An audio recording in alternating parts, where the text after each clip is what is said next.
I'm doing good. Good to be with you, Will. Great to have you.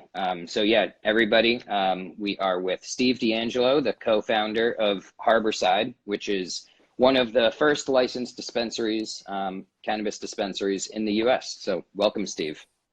Great to be here. And I just learned something about your beat, right? Is that you're Yeah, on the what? Vices beat? I am. I'm how Yeah. cannabis, which is a wellness product, got into the Vices bucket.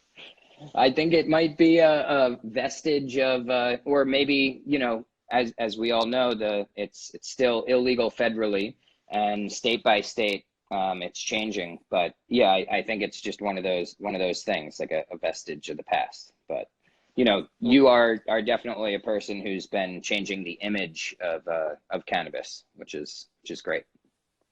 Well, regardless of what beat it is, it's great to be talking with you. Well, thank you. Yeah, it's always great chatting with you. And obviously it's we're all under lockdown, and just real quick wanted to check in with you, how you and your loved ones are doing, and if everybody is safe and healthy. Well, everybody in my family and immediate circle of friends is doing well. A couple of people get sick, including my granddaughter, but nobody's gotten seriously ill. Nobody's gone to the hospital. And on a personal level, I feel exceptionally fortunate that I'm at a time in my life that I am able to shelter in place, and that it's a reasonably comfortable option for me, and recognize that it's that I'm rarely fortunate. So I've been counting my blessings and trying to focus on helping the folks that aren't in a position to be able to do that. Yeah, absolutely. And first we're meeting on 420, and for people that don't know, can you explain what 420 is and why it's important to the industry? 420 is the global holiday that it's cannabis as a plant, as a medicine, as a sacrament, and celebrates the rest of the cannabis freedom movement. So it's very interesting in that it's there's not many holidays that are held in almost every country around the world, irrespective of our race or anything else. But 420 is global holidays. Right. Yeah. It's certainly a unique holiday. And so I have a few questions for you, and then later we'll take questions from the audience. But again, thank you for joining us today. And I just wanted to start out by, how has COVID-19 affected the cannabis industry broadly? Well, it's affected the industry differently in different places. So in some places we've been declared an essential business, like in my home state here in California. And the industry is doing everything that it can to make the exchange of cannabis products and the supply chain as safe as possible under these circumstances. And I think we've made a lot of progress in that regard. In other places, like the state of Massachusetts, a decision has been made to close cannabis dispensaries, or at least adult use cannabis dispensaries, which is forcing the cannabis trade into underground channels that are necessarily much less safe. So I think that the impact is different in different places, depending what degree of cannabis reform that different places experienced. Wow. And you and I were talking a little bit about I just published a piece about 420 and how it's affecting sales, and this year is obviously very unique, and 420 is also the biggest, typically and historically, the biggest sales day for the industry. I know it's different. People are in lockdown, and companies and dispensaries like yourself had to make certain changes, like do curbside pickup, or do a lot more business via delivery. Can you talk about the logistical changes COVID has forced businesses like yours to take on? Sure. As an essential business, Harborside, first of all, wants to ensure the supply chain. At a very basic level, we want to make sure that the clients of ours, many of whom are medical cannabis patients, have come to rely on, are still available on our shelves, because these are and people rely on them to be consistent. Sometimes it's for them difficult for them to switch from one product to an alternative. So number one, supply chain. And then number two, taking a microscope to our operations and really figuring out how we can make the delivery of those products to our clients as safe as possible. So we do still have in-store sales, but the social distancing spaces are marked out both on the line outside the shop, because the line's required now, and inside the shop once you get in there. And we have staff who's been trained to gently make people aware if they are inadvertently coming too close to one another. We've installed sneeze guards at all of our registers. We've developed a almost contactless transaction procedure. And basically when clients come into the shop, they're provided hand sanitizer, asked to use it. They engage action. And when they do, they self-bag those products. And after self-bagging, they're asked to use hand sanitizer once again. We've also instituted a curbside delivery at all of our locations, and we have a drive-through window at our Desert Hot Springs location. Again, those are designed to minimize the amount of contact between our staff and any of our clients for the duration of the crisis. And then we've just been doing everything we can to beef up our delivery capacity, which has come under enormous increased demand.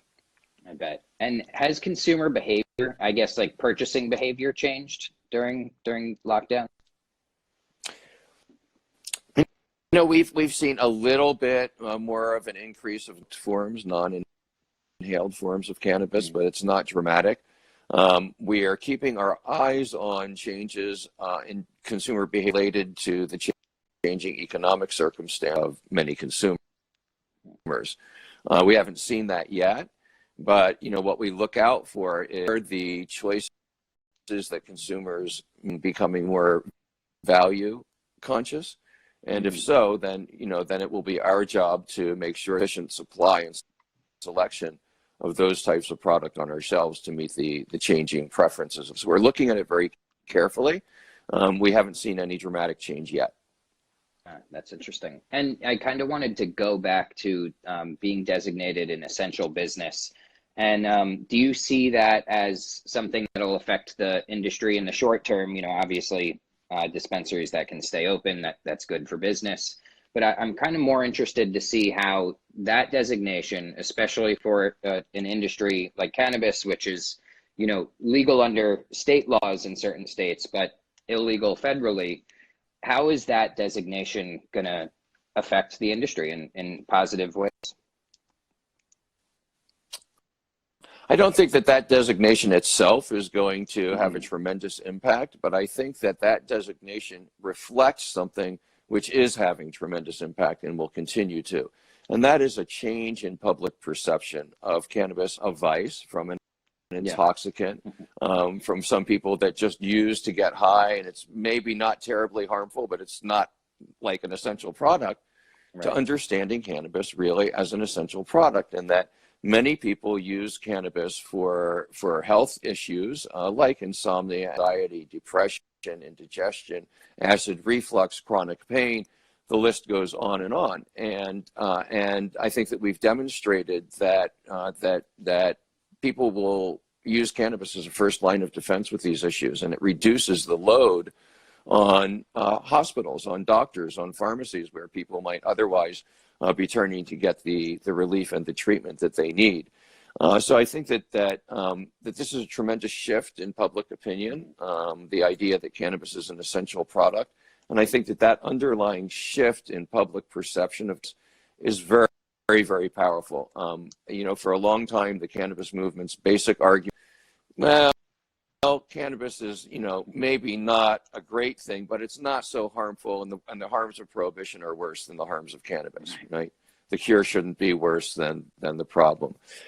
We've kind of avoided this question of is cannabis good for society, bad for society? And I think we have to answer that basic question. I think that we have.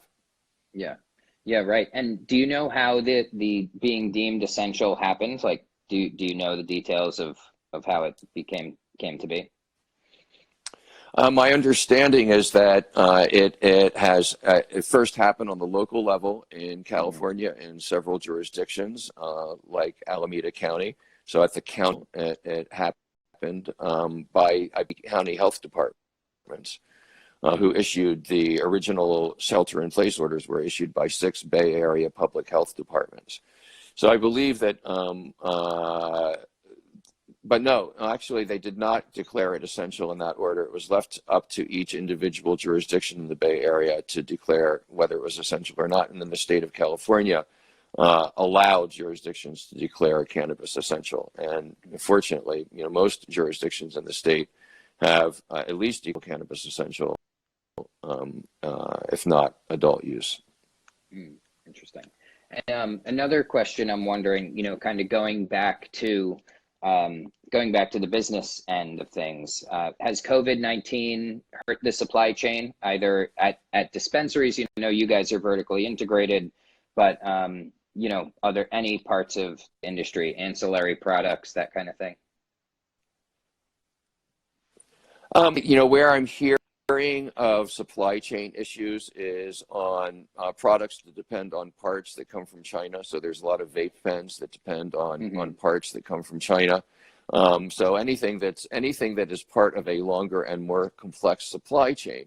But cannabis is largely immune from that because we are required to be just intrastate and not interstate business. The supply chain for most legal cannabis is actually quite and not terribly complicated or complex. So to the degree that we're talking about cannabis products that are produced in each individual state, I don't think that we've seen disruption beyond the disruption of hardware related issues and stuff that's on a supply chain from China or elsewhere. Yeah, I like that. That brings me to another question. So, big business wise, you would think that the fact that cannabis businesses can't cross state lines, you have to do business in your state, grow product in your state, and sell in your state.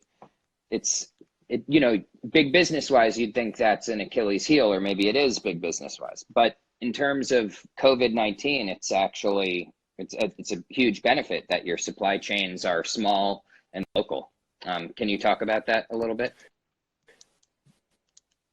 Sure. I mean, I think that one of the things that we're learning about cannabis is that there's a lot of benefit from short and simple local supply chains. The virus is providing one example of that. But if you take a look at the cost of cannabis in California medical cannabis dispensaries prior to 2018 versus the price of cannabis in legal California dispensaries post 2018, you find out is that less regulated market, which was a more even market, it was really consisted of small scale producers at that time, was more efficient than the larger scale scaled up industry. And I think an example of what we're learning is that these really hugely scaled industries that have just a few companies at the top that are wielding all of the power work well for shareholders of those particular companies and executives of those particular companies, but they don't work that well for consumers. Yeah, wow, that's interesting. And I have one last question, and then I'll kick it to the audience. We have a bunch of good questions coming in.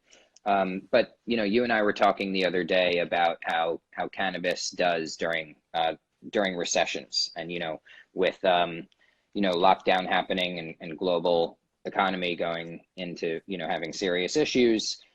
How does cannabis historically deal with recessions, and how do you think we'll deal with this one? Well, historically, cannabis is well, I think that cannabis is maybe not recession proof, because I don't think anything really recession proof. If you have a widespread recession or depression that lowers consumer spending it will have some impact on cannabis, but the impact is going to be far less because demand for cannabis is inelastic. There are millions of people like me who are going to monetize their cannabis purchases almost over anything else. I mean, I would take a car and I would sell my nice car and buy a less nice car in order to have the money to keep on purchasing my cannabis if I had to do that. And I know that there's a lot of other people like that with me, people who for the past 75 years have been willing to take the risk of getting arrested in order to use this product, are not going to be deterred by having a little bit less money in their budgets. They may change their purchasing decisions somewhat, and it's more value-oriented products, which is why we're keeping an eye on that. But people are going to keep on consuming cannabis at basically the same level that they have been for the past several thousand years. Right. Yeah, and for most consumers of the industry, they're medical patients, so it's not a question of if they want it or not. Many of the people going to dispensaries, especially in medical states, need it for medical purposes. Yeah, exactly. It's not an option for many people, and even that extends to quote unquote non-medical use too. I mean, there's a lot of people that do not have medical cannabis recommendations that rely on cannabis to manage a lot of issues that would be very challenging to manage any other way right now, and just the mental qualities that are needed to shelter in place. Some element of patience, some element of reflection, some element of responsibility, a tranquility is really important right now. Yeah. So I'm going to bring up some questions from our audience. So our first one is, why do you think the cannabis industry is mostly staying afloat while many other businesses and industries struggle? I know we touched on it, but love to hear what else you have to say. Well, businesses that are not allowed to operate are going to be struggling more than businesses that are allowed to operate. And I think that that's the main reason that you see cannabis businesses where they have been declared essential doing better. But that's not everywhere. And there are plenty of cannabis businesses that have not been recognized as essential that are hurting. We depend on some of those businesses for donations to the Last Prisoner Project. And those donations have been down because of that reason. So if you can open and you can operate, then you're more likely to survive. And I think that's the basic reason that you see legal cannabis businesses doing a bit better than some other businesses. Right. That's interesting. So this question, this one question, people are wondering, do you think the fact that so many people are at home sheltering in place, filled with anxiety and fear, do you think that's helping to drive cannabis sales during this unique time? I think there's a couple of things that are driving the surge in sales. Part of it is just opportunity, that people have more time on their hands where they're not responsible for being in a particular place at a particular time with particular obligations. And so they're able to consume cannabis a little bit more, and so they are. But I think a large part of what's driving it is that cannabis confers precisely those type of mental qualities and emotional effects that are needed by people during this time of crisis. One of them is just boredom and patience, right? One of the great qualities of cannabis is that it can help time pass more readily, that it can help you be more patient with times where you might not have a whole lot of stimulation, where there might not be a lot of things to keep you busy. It also stimulates your creativity so that you start thinking about cool things to do with this time that you've got on your hands. And almost every cannabis person that I know is taking advantage of that. There's all sorts of art that's being created, and new screenplays and book proposals that are being written, business plans, new podcasts that are being launched. So, creativity, just some sense of calm, some sense of tranquility. Because I know that for me, there's moments I'm really feeling pretty okay. I'm feeling like I'm managing well. I'm hanging on to a sense of equilibrium and hope. And then there's moments where I just feel overwhelmed, where, you hear 6 or 7 pieces of bad news. You hear about another person who got sick. It starts getting really, really overwhelming. And cannabis helps us break out of that circle that our mind can go in and get a little bit of perspective on it. And I think it's just incredibly useful during this time. So people are aware of what works. Right, right. And another question. So are dispensaries receiving any government assistance? I think we know the answer. No cannabis is going to receive any government assistance. We hope that our employees and employees of the industry are going to be able to access the government money. But due to the Schedule I designation of cannabis by the federal government, which basically says that we're the legal equivalent of heroin dealers, then we are not allowed to be helped. There's explicit prohibitions on any cannabis business or ancillary businesses that are not cannabis businesses that serve the cannabis receiving the money. Right. Crazy, because our industry employs more than coal, more people than coal. Wow. We employ over 250,000 jobs, so we should be getting that relief. Right. Yeah. Wow. That's a really interesting point.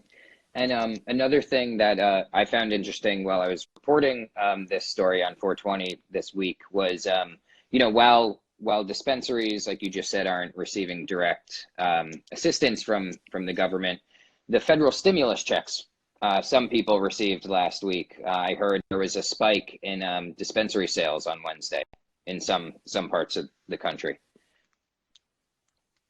Did you see that at Harborside? Well, I think the checks arrived. Everything is up at Harborside. We've had our best week, our best month. We're going to have our best year. All sales are up at Harborside. I don't necessarily attribute that to the arrival of the checks. I think those checks arrived and were cashed and used for different things by different people. But I think that it reflects the fact that cannabis really, truly is an essential product, and Harborside's good at delivering it to people. Right, definitely. Let's see. This is a good one. Are you satisfied with the progress cannabis? Sorry. Can you still hear me, I Steve? just have to be the last question. Oh, okay, great. So are you satisfied with the progress cannabis has made in Washington over the past 10 years? No, absolutely not. No, it's crazy. Okay, the thing continues to have their head in the sand over what is not only probably the most important and effective medicine on planet Earth, but is also an incredible economic opportunity for the United States. Billions, hundreds of billions of value, eventually trillions of value have been given away because the United States has not done what Canada and other countries around the world have done, and that's create a truly, fully legal national market for cannabis. And it's way past time that they did that. Yeah, wow. And, where are we? Has COVID-19 hurt the legislative season for cannabis reform? COVID has disrupted and delayed almost everything in the world. And I think we're still in the process of figuring out exactly where and how that has impacted the legislation that we're trying to move. It's kind of difficult to get people's attention right now, but be sure that we will remain as focused on cannabis reform and freedom as we have been for these last 50 years. And we will not stop and we will not rest until every person on this planet who needs cannabis has it, and until our last prisoner comes home. Wow. Yeah, that's really, it's an important thing for the industry and for society. And this question is a little different, but I think it might be fun to ask. I'm gonna have to go, Will. You have to wrap sorry. Up? Okay. No. I have to wrap. Yeah. It's all good. I hear you have 12 other Zoom and Instagram meetings today.